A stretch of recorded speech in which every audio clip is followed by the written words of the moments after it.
Hainbat eragileren artean antolatu ditugu mobilizazioak Hego Euskal Herriko hiriburu guztietan.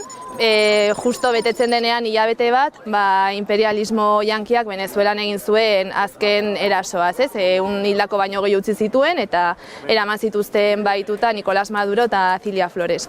Orduan, berriro atera gara kalera batetik eraso hau salatzeko eta gaitzesteko, gainera oroitaraziz ez dela zerbait isolatua. Estatu Batuek 25 urte daramatzate hasi Venezuela erasotuz eta bertako prozesua oztopatu nahian. Hainbat medio erabiliz, eta hor salatzen dugu bereziki blokeo ekonomiko kriminal bat inposatzen diotela Venezuelari.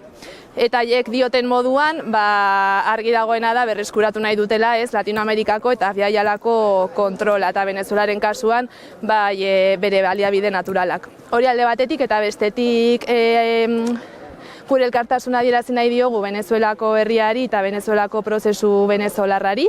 Egunero ari dira botere komunalean, herri boterean eta sozialismoaren eraikuntzan bidea egiten.